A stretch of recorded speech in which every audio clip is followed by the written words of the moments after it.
এবং এটাও আমি বলি যে উনার মতো শিল্পী, উনি যেভাবে বেস বাজাতেন এবং গান গেতেন সেইভাবে এবং পারফরমেন্স, এই টোটাল একটা পুরো কম্বিনেশন এটা বাংলাদেশের সব মিউজিশিয়ানের মধ্যে ছিল না।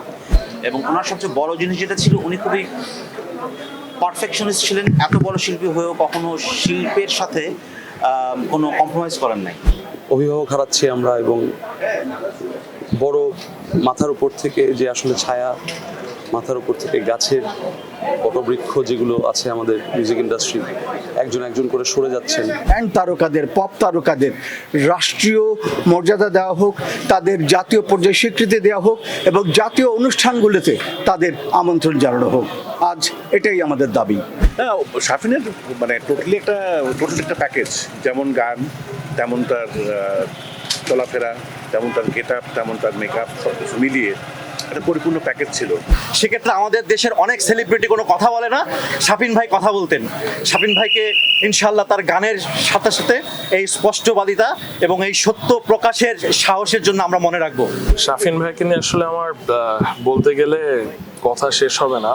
লোকটির সাথে আমি অনেক সময় ওনার লাইন আপে বাজানোর সৌভাগ্য হয়েছিল। আপনি একটু যদি বলেন, লুকটা নিচে না হলে ভালো হয়। আসলে দেখেন, উনি চলে যাওয়াতে মাথা উঠায় রাখাটা খুব কষ্ট হচ্ছে। হ্যাঁ, না, অফকোর্স এতটুকুই বলবো যে উনি কখনোই আমাদের ছেড়ে চলে যাবে না, কারণ ওনার সৃষ্টি আমাদের সবার মাঝে আছে। যতদিন ওনার গান থাকবে ততদিন উনি থাকবে আমাদের সাথে। কিন্তু আমরা যারা ওনাকে কাছে থেকে দেখেছি, ওনার সাথে হাজার হাজার শো করা হয়েছে, আমার অনেক ক্লোজ সময় ওনার সাথে থেকেছি, তো উনি আমাদের জন্য একটা যে মেন্টর ছিল, একটা ফাদার ফিগার ছিল, একটা ফ্রেন্ড ছিল, ওইটা আর আমরা পাবো না। শেষ সময় আমার এতটুকুই মনে পড়ে যে ভাইয়ার লাইন আপ আমার ছেড়ে দিতে হয়েছিল আমার কিছু পার্সোনাল ফ্যামিলি কমিটমেন্টের জন্য। তখন ভাইয়া শুধু একটা কথাই বলেছিল যে ফ্যামিলি ঠিক থাকবে, ফ্যামিলিকে ঠিক রাখবি এবং নিজের অরিজিনাল কিছু একটা করে থাকবি, মৌলিক কিছু কাজ করবি যেন মানুষ তোকে মনে রাখে। That's it. শাফিন ভাই সম্পর্কে যেহেতু তার জানাজা পড়তে আসছি, আমি বলবো শাফিন ভাই সবচেয়ে বড় যে গুণটা আমরা মনে রাখবো, গায়ক শাফিন ভাইয়ের পাশাপাশি সবচেয়ে বড় যে গুণটা আজকে এই সময় দাঁড়িয়ে আমরা মনে রাখবো, শাফিন ভাই অনেক স্পষ্টবাদী ছিলেন। উনি দেশের সমসাময়িক ইস্যু নিয়ে কথা বলতেন এবং উনি সাদাকে সাদা বলতেন, কালোকে কালো বলতেন। ওনার এই স্পষ্টবাদিতা এখনকার তারুণ্যকে নিশ্চয়ই উজ্জীবিত করবে এবং মনে রাখবে। যখন আমাদের দেশের অনেক সেলিব্রিটি, অনেক জনপ্রিয়তা, আমি মনে করি জনপ্রিয়তা হচ্ছে একটা আমানত। যে জনপ্রিয় হয় সে এই জনপ্রিয়তাটাকে সত্যের পক্ষে, হকের পক্ষে, ইনসাফের পক্ষে কথা বলার জন্য ব্যবহার করবে। সেক্ষেত্রে আমাদের দেশের অনেক সেলিব্রিটি কোনো কথা বলে না, শাফিন ভাই কথা বলতেন। শাফিন ভাইকে ইনশাল্লাহ তার গানের সাথে সাথে এই স্পষ্টবাদিতা এবং এই সত্য প্রকাশের সাহসের জন্য আমরা মনে রাখবো। বিশাল বড় ক্ষতিটা অপূরণীয়। এটাকে পূরণ করা যাবে না। এবং ওর যে কন্ট্রিবিউশন এবং ওর স্পেশালি যে ভয়েসের স্টাইলটা এবং ভয়েসের যে রেঞ্জটা, সেটা তো দ্বিতীয় আর কেউ নেই, অদ্বিতীয়। এবং মাইলসের সবচেয়ে বড় কথা ছিল তার কণ্ঠ। কণ্ঠটাই তো চলে গেল, মেইন কণ্ঠটা তার ছিল এবং সে অনেক দূর নিয়ে গেছিলো ব্যান্ডটাকে। তার কণ্ঠর যে তার শৈলী, তার যে দীর্ঘদিন তার ক্লাসিক্যালের তালিম, প্লাস তার নজরুল গীত তার মায়ের কাছে শেখা, বাবার কাছে তার ক্লাসিক্যাল শেখা, সব মিলিয়ে পরিপূর্ণ শিল্পী ছিলেন আপনি। হ্যাঁ, শাফিনের মানে টোটালি একটা প্যাকেজ। যেমন গান, তেমন তার চলাফেরা, তেমন তার গেট আপ, তেমন তার মেকআপ, সব কিছু মিলিয়ে একটা পরিপূর্ণ প্যাকেজ ছিল। অতএব একটা শুধুমাত্র শিল্পী বলে যথেষ্ট না, শিল্পীর থেকে আরও বড় একটা টোটাল একটা আইকন। এবং দেখেন বাংলাদেশে কিন্তু আমরা কেউ এতগুলো শিল্পী কিন্তু কেউ আমরা কোনো ফ্যাশন হাউসের ব্র্যান্ড অ্যাম্বাসেডর হতে পারিনি, যেটা সে হয়েছিল। অতএব একটা বিশাল বড় বিষয়। খুব ভালো একজন মানুষ ছিলেন এবং ভেরি ডাউন টু আর্থ এবং ডুয়ার ছিলেন, করতে ভালোবাসতেন কথা বলার থেকে বেশি। যাই হোক, খুবই শোকাহত আমরা। বলার ভাষা যে খুব বেশি খুঁজে পাচ্ছি তা না। অভিভাবক হারাচ্ছি আমরা, এবং বড় মাথার উপর থেকে যে আসলে ছায়া, মাথার উপর থেকে গাছের বটবৃক্ষ যেগুলো আছে আমাদের মিউজিক ইন্ডাস্ট্রি, একজন একজন করে সরে যাচ্ছেন সময়ের সাথে। এটাই natural, but too early to lose হিম।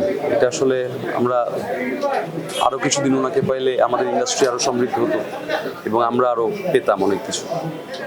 শোক, দুঃখ, ভালোবাসা শ্রদ্ধা প্রকাশ করা ছাড়া বলবার খুব বেশি কিছু নেই। ব্যান্ড তারকাদের, পপ তারকাদের রাষ্ট্রীয় মর্যাদা দেওয়া হোক, তাদের জাতীয় পর্যায়ে স্বীকৃতি দেওয়া হোক এবং জাতীয় অনুষ্ঠানগুলোতে তাদের আমন্ত্রণ জানানো হোক। আজ এটাই আমাদের দাবি। আমরা যারা 90-এর দশকে বড় হয়েছি, আমরা যারা গান করছি, রক মিউজিক করছি, আমাদের জন্য আসলে শাফিন আহমেদ একজন মানে আদর্শ। মানে বাচ্চু ভাই, জেন্টস ভাই থেকে শুরু করে শাফিন ভাই, ওনাদের গান শুনি তো আমরা গান গাই। তো এই চলে যাওয়াগুলি আসলে খুবই মানে এটা অপূরণীয় ক্ষতি। এবং শাফিন ভাইয়ের সাথে যেটা হয়েছে, শাফিন ভাইয়ের সাথে স্বাভাবিক আমাদের মতন যারা আছে, আমাদের সবার অনেক ব্যক্তিগত স্মৃতি। উনি অসম্ভব আদর করতেন এবং ওনার সবচেয়ে বড় জিনিস যেটা ছিল, উনি খুবই পারফেকশনিস্ট ছিলেন। এত বড় শিল্পী হয়েও কখনো শিল্পের সাথে কোনো কম্প্রোমাইজ করেন নাই, যেটা আমাদের জন্য শেখা। মানে আমরা তো অনেক কিছু হয় না যে আচ্ছা একটু গেয়ে দিলাম, আচ্ছা একটু চলে গেলাম, মানে হি ওয়াজ নেভার লাইক দ্যাট। উনি অসম্ভব পরিশ্রমী ছিলেন, তার আর্টের ব্যাপারে কখনো কম্প্রোমাইজ করেন নাই। তো এই ব্যাপারগুলি তো মনে থাকবেই। শাফিন ভাইয়ের জন্য আমাদের সবার দোয়া, আশা করি আল্লাহ ওনাকে বেস্ট নসিব করবেন। শাফিন ভাইয়ের সাথে একটা গল্প আমার সারা জীবন মনে থাকবে। আমার মনে হচ্ছে তখন 2005 সালের কথা। আমরা তখন, আমার ব্যান্ড তখন নির্ঝর, একদম নতুন ব্যান্ড। শাফিন ভাই নিজ উদ্যোগে আমাদের যখন গান শোনানো ভালো লাগলো, তখন আমাদের কোনো অ্যালবাম বের হয় নাই। শাফিন ভাই আমাদের একটা শো দিলেন যে মানুষের কাছে পৌঁছানোর জন্য, একটু উনি নিজে অ্যারেঞ্জ করলেন। গুলশানে ইয়ামা মিউজিকের শোটা ছিল, আমার স্পষ্ট মনে আছে। আমরা এবং সেটা শোটা আনপ্লাগ শো ছিল। যেহেতু আমরা নতুন, আমরা ছোট, আমরা সাউন্ড বোঝা আমাদের কঠিন। ওই দিন আমাদের সাউন্ড ইঞ্জিনিয়ার কে ছিলেন জানেন? শাফিন ভাই। যিনি সাউন্ড ইঞ্জিনিয়ার ছিলেন, তাকে পাশে বসিয়ে আমার পুরো শোয়ের সাউন্ডটা শাফিন নিজে করেছিলেন। যেহেতু আমরা নতুন, ছোট, আমরা এটা বুঝি না, পাচ্ছি না। তো উনি এরকম ছিলেন। ওনাকে হয়তো সামনাসামনি বা বাইরে থেকে মনে হয় যে ওনারা একটু সবার সাথে দূরত্ব রেখে চলেন, বা হয়তো ধরাছোঁয়ার বাইরে।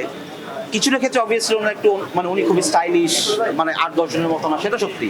কিন্তু মানুষ হিসেবে কিন্তু ওই আবেগটা, ওই ভালোবাসাটা, ওই আদরটা ওনার ছিল। মানে নয়তো একটা নতুন ব্যান্ডের সাউন্ড 1 ঘন্টা বসে শাফিন আহমেদের করার দরকার ছিল।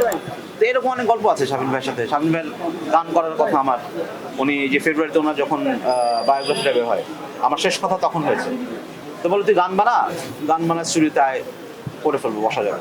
তো সেটা হলো না। ইভেন জুয়েল ভাইয়ের গান জুয়েল ভাইয়ের কাছে দেওয়া ছিল, যে কোনো দিন হয়তো ভয়েস দিতে আসেন, দেওয়া হলো। তো কিছু অপ্রাপ্ত থাকে, কিন্তু এগুলো তো ব্যক্তিগত বিষয়। কিন্তু সামগ্রিকভাবে যে লসটা, সেটা আসলে পূরণ করা। শাফিন আহমেদের সাথে আপনার অনেক স্মৃতি, এবং সম্পর্কটা আসলে কেমন ছিল? একজন মানুষ হিসেবে কেমন দেখেছিল না? অনেক ভালো ছিল সম্পর্ক। এবং উনি সবসময় ভালো কিছু করার জন্য সবসময় আগ্রহী ছিলেন, খুব পারফেকশনিস্ট ছিলেন। এবং যতক্ষণ না ব্যাপারগুলো ওয়ার্কআউট হতো, সঠিক হতো, ততক্ষণ সে চালিয়ে যেত। এবং খুব যে কাজ উনি করবেন বা করতেন, সেটা সবসময় ওইভাবে নিখুঁতভাবে করার চেষ্টা করতেন উনি। এবং এটাও আমি বলি যে উনার মতো শিল্পী, উনি যেভাবে বেস বাজাতেন এবং গান গেতেন, সেইভাবে এবং পারফরমেন্স, এই টোটাল একটা পুরো কম্বিনেশন, এটা বাংলাদেশের সব মিউজিশিয়ানের মধ্যে ছিল না। এটা আসলে একটা দুর্লভ বিষয় আমাদের জন্য। এবং আমরা ওনার মতো একটা স্বনামধন্য ট্যালেন্টেড মিউজিশিয়ানকে হারিয়েছি, যেটা আমাদের বাংলাদেশের জন্য অপূরণীয় ক্ষতি।